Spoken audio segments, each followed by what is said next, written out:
le droit est un bon serviteur et un mauvais maître.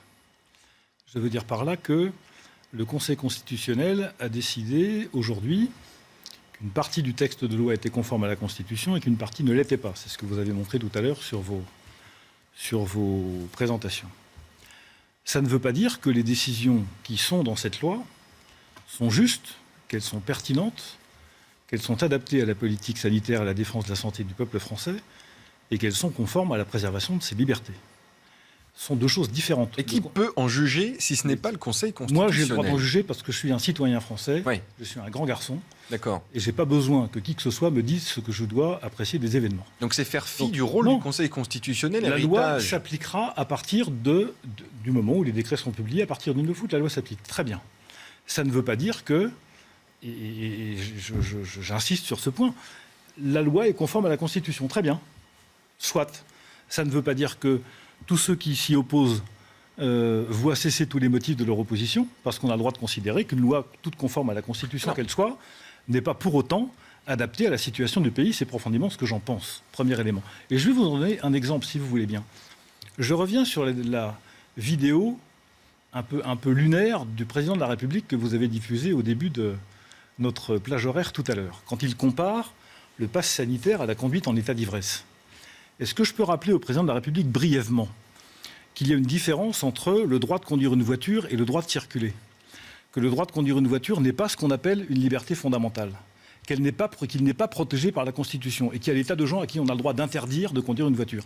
Ce n'est pas tout le monde à qui on a le droit d'interdire et qu'on a le droit de priver de ses droits fondamentaux. J'ai le droit de circuler, je n'ai pas besoin d'en faire la preuve, je n'ai pas besoin de passer un examen, je n'ai pas besoin de tout ça. C'est inclus dans ma personne. Et ce qui est en train de faire le gouvernement, ce qui a malheureusement validé le Conseil constitutionnel en partie, c'est l'exercice d'un certain nombre de droits fondamentaux liés à un état personnel de santé. C'est ça qui est grave. Et vous disiez tout à l'heure, avec l'intervention du premier intervenant tout à l'heure en plateau par visio, vous disiez qu'il y aura des élections pour dire ce qu'on en pense. Mais est-ce que je peux poser cette question simple? Au rythme où nous allons, est-ce qu'on peut imaginer que demain, ceux qui n'ont pas de passe sanitaire auront le droit d'aller dans un bureau de vote? Est-ce qu'au point où nous en sommes, puisque la situation dans laquelle nous sommes ce soir, c'est qu'un certain nombre de libertés fondamentales, comme la liberté de circuler, comme la protection des contrats de travail, je suis un employeur comme vous, chère madame, comme vous, madame le maire, et sans doute comme vous aussi, il y a beaucoup de Français qui sont des employeurs, et qui ont la charge constitutionnelle de protéger le contrat de travail qu'ils ont signé avec leurs salariés. Tout ça est en train d'être battu en brèche par la décision d'aujourd'hui du Conseil constitutionnel. Ça va s'arrêter où?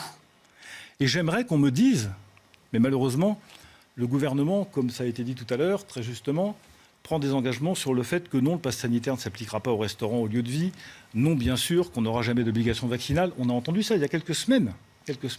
Et aujourd'hui, nous voyons où nous en sommes. Donc je demande très, très clairement ce soir, est-ce que oui ou non, à un moment ou à un autre, on va avoir le droit tout simplement d'aller travailler, tout simplement d'aller voter, tout simplement d'aller à l'école, si on n'est pas vacciné. C'est ça la question qui est posée. Je termine brièvement, pardon.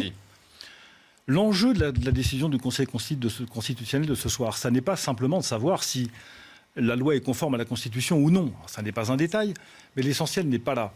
Je redis et je partage l'avis de ceux qui considèrent que le Conseil constitutionnel a fait du en même temps, si je peux risquer cette comparaison un peu rapide, au sens où il fait peu de cas des libertés qui sont garanties pour chacun d'entre nous, indépendamment de leur état, indépendamment de leur santé, indépendamment de leur couleur de peau, de leur configuration sociale, de leurs opinions. Tout cela est en train d'être mis en cause. Et je me demande, à cause de la santé, si on a le droit de remettre tout ça en cause. C'est ça la question qui est posée à la société française aujourd'hui. Et c'est ça la question que pose la décision du Conseil constitutionnel ce soir. C'est pour ça que cette décision me paraît assez grave et très contestable.